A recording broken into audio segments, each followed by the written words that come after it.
Welcome to Inside View, the program where you get a view from the inside.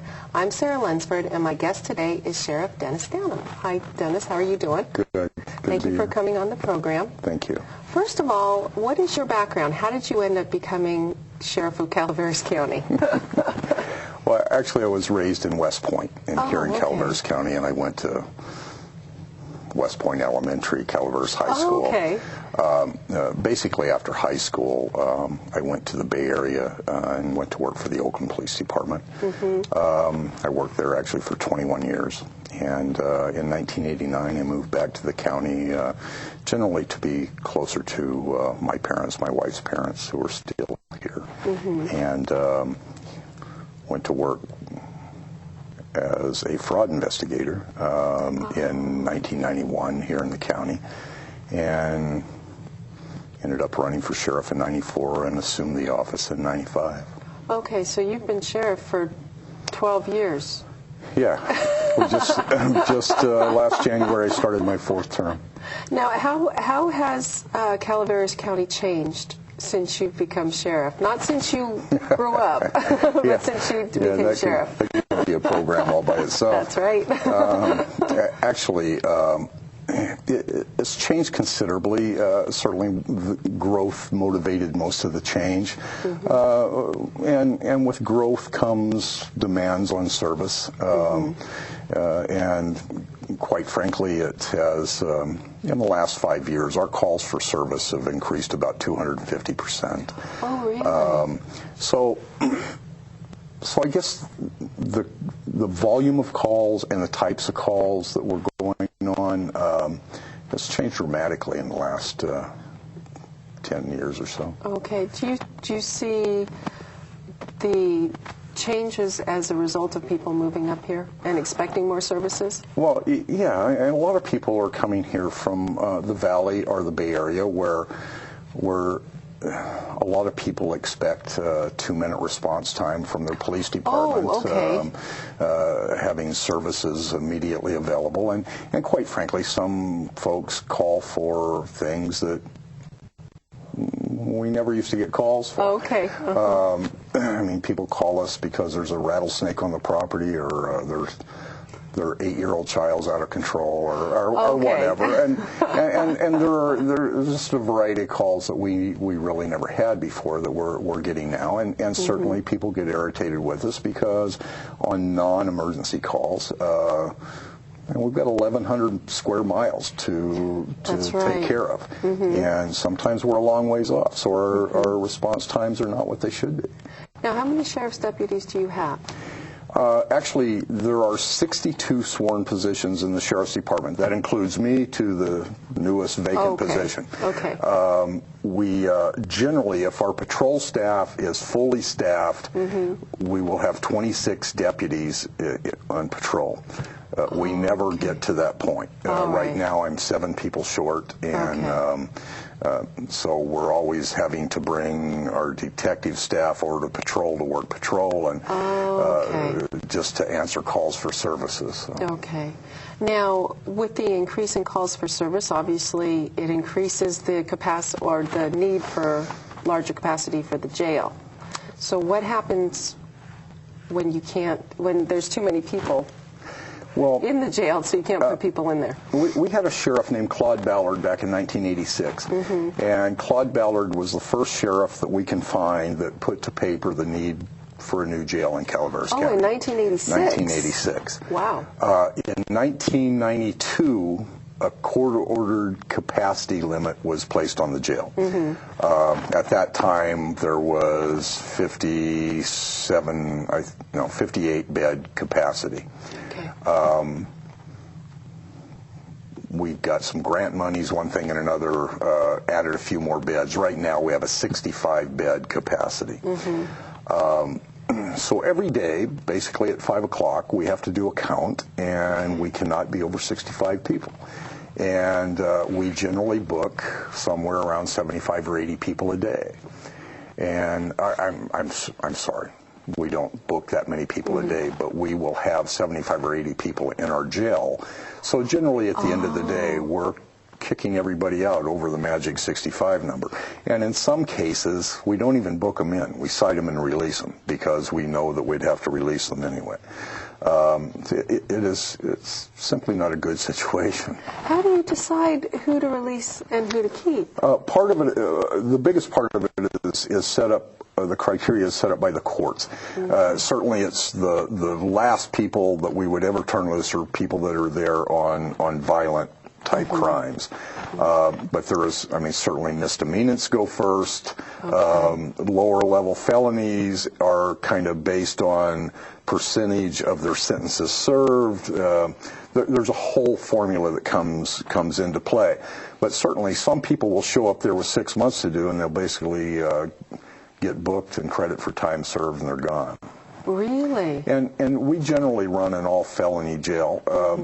And a lot of people may think that, gee, misdemeanors don't need to be in jail anyway. Well, I don't think those people have taken into effect that the people that are there that continually steal things, maybe somebody gets sentenced there for their third or fourth drunk driving arrest. Those kinds of things, those are misdemeanors, and we can't keep them.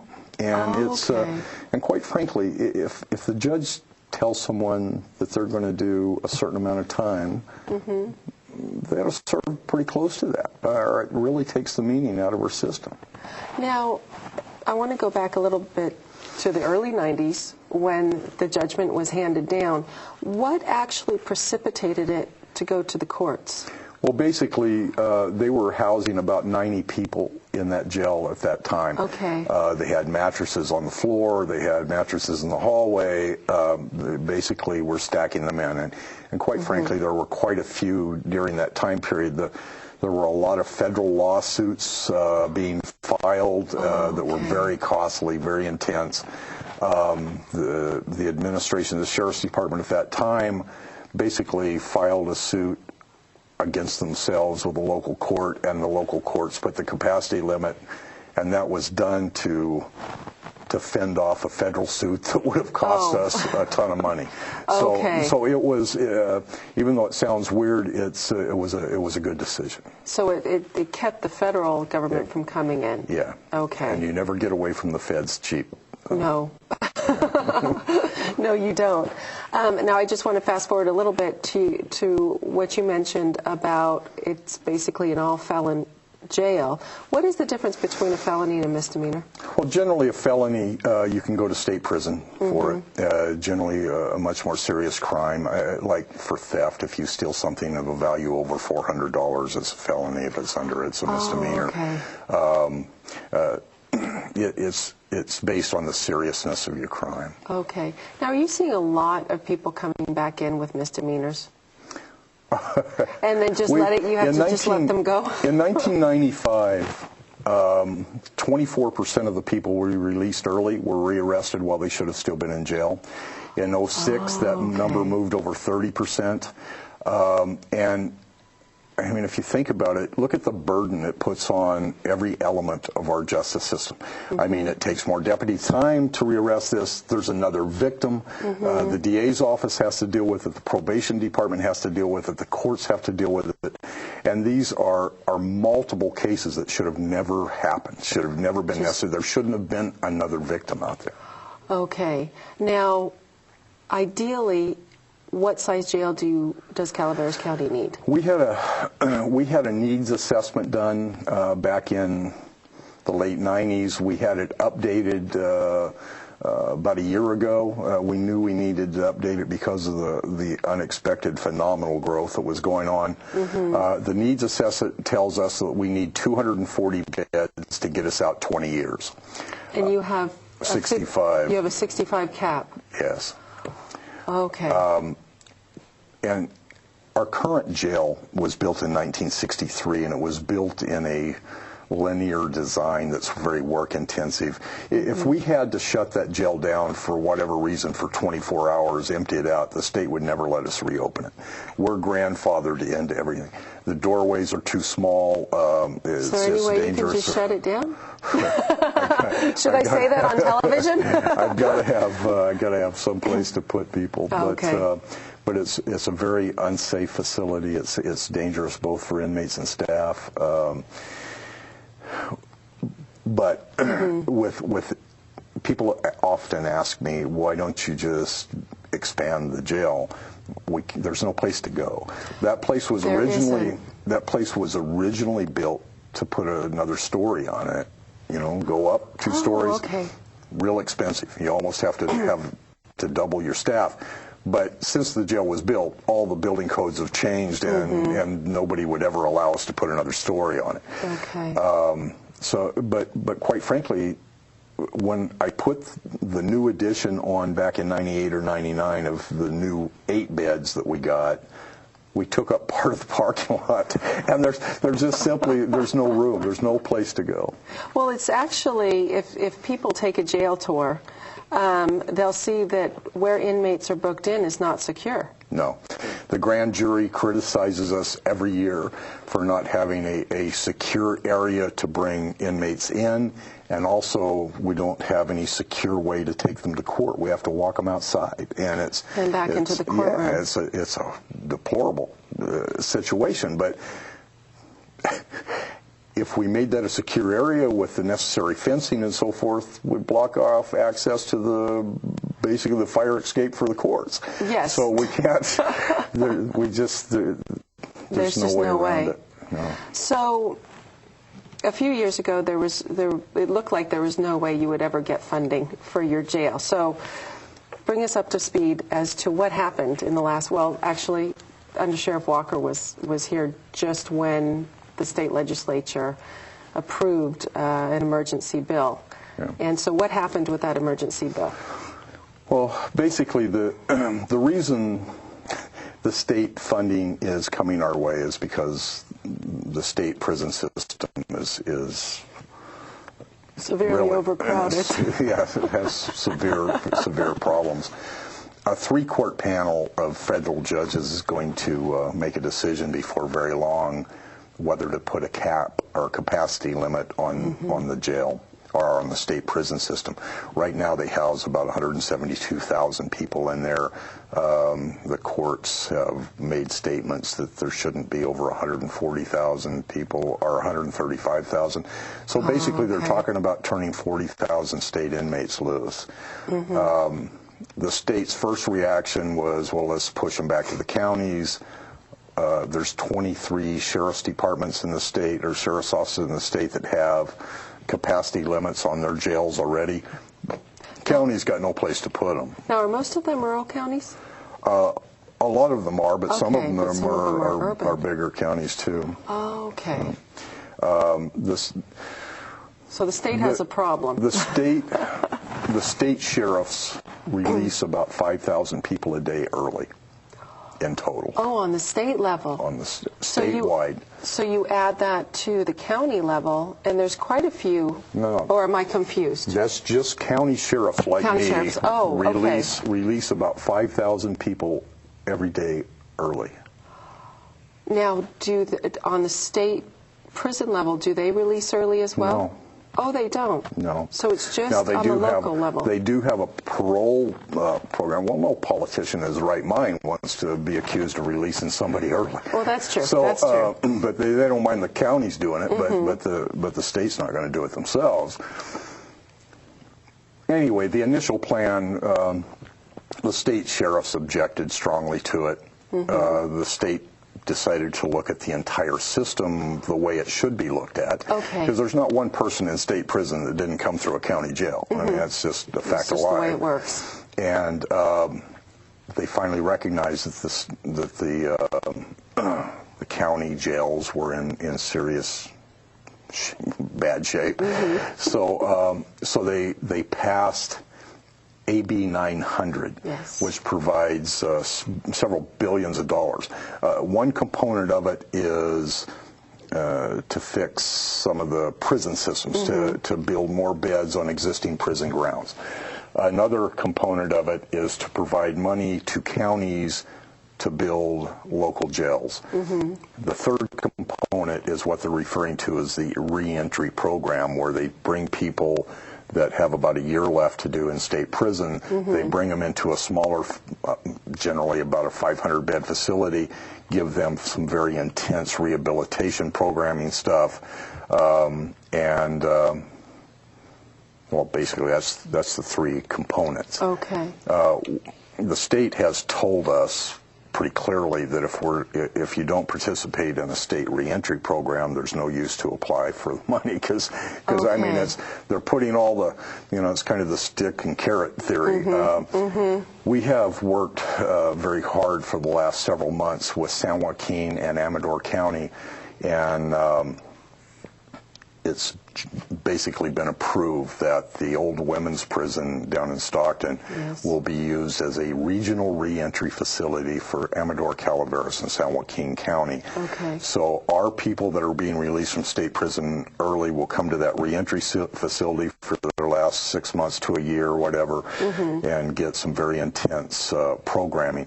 Our commitment is that our mental health, our drug and alcohol people, whatever is necessary, will go basically introduce themselves, and so those people can kind of make a seamless transition back to their county of commitment, know who the mental health worker might be or know who their drug and alcohol counselor might be, and try to keep them on track. So personally, I think it's a great plan. But if we're looking specifically at jail construction, we've met our commitment for that element, and we will get the points for a reentry facility. Okay. So. Now, as far as reentry goes, are those people re-entering back through that facility? Are they actually did they come out of Calaveras to begin with? Is that how that works? It is absolutely mandatory that only those people will have to go back to their county of commitment.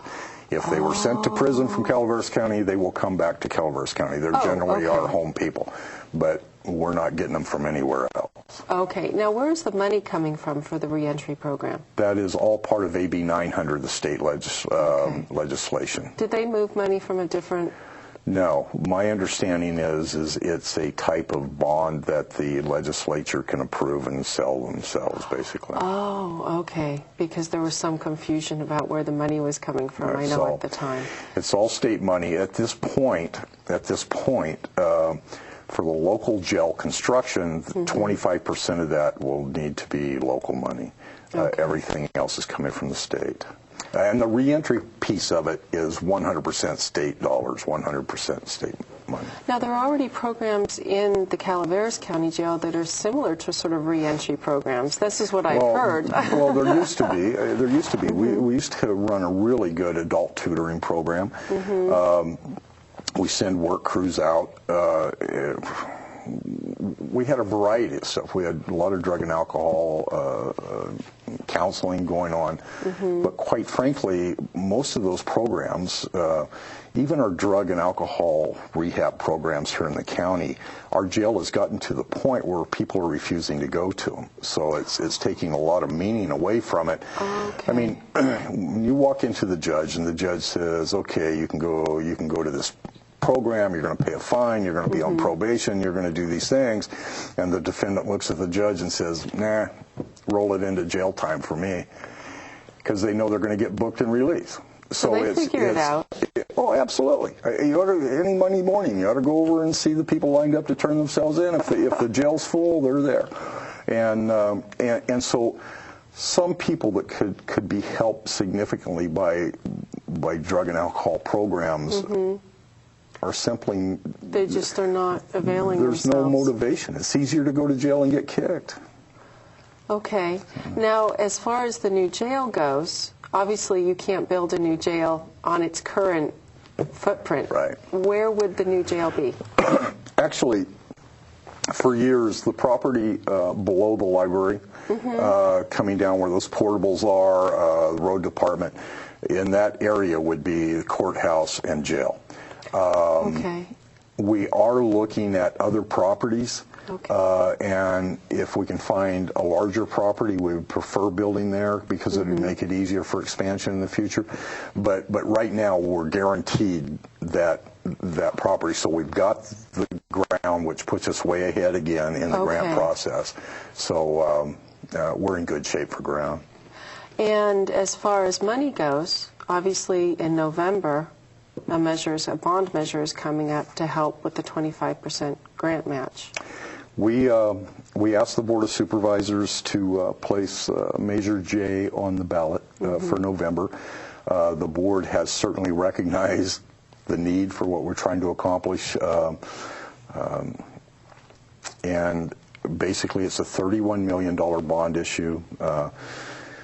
It would be placed on properties, and the rate is $19 and some change per 100,000 of assessed evaluation. We patterned it after the Calaveras Unified School Bond that was successful here a couple years ago. The average amount that a property owner would pay over the life of the bond would be a little over $18 per 100,000 assessed evaluation. And that's annually? Yes. Okay. Yes. Now, as far as the new jail goes, I know that you have all your ducks in a row. You have the reentry program. You need to get the match part of it. What goes into getting approval for a new jail? Well, certainly. Without the money part of it. a big part of it's going to be based on need. Okay. We will, in December, we will receive a grant application. We'll prepare that, and at some point in January, we will have to appear in front of the Corrections Standards Authority, make a presentation on that, lay out our need, our cost, our everything we can lay out. And quite frankly, I believe personally that we're going to be successful. The state sheriffs ran a very strong campaign. Even the governor has thrown us into a couple of speeches that they basically use Calaveras County as the poster child for the need of a new jail. Which is good and bad, I guess. Yes, absolutely. But the only element that we're desperate for is the match, the 25% match. Okay. Now, I do have to explain, if you'll give me a second, exactly what the Major J, what that money would go for. Okay. We need $10 million for a match to get the $30 million from the state, because the jail is about a $40 million project. Okay. Along with that, we're asking the voters for $14 million to build all the buildings that need to be co-located with the jail, like the sheriff's office for the storage of records. The sheriff's office is the security for the jail. And I don't know if you've ever been to our facility, but the sheriff's office... I've taken a tour of your facility. But see, the sheriff's office and jail they're just commingled. Yes, they are. But the state won't pay for that side of it.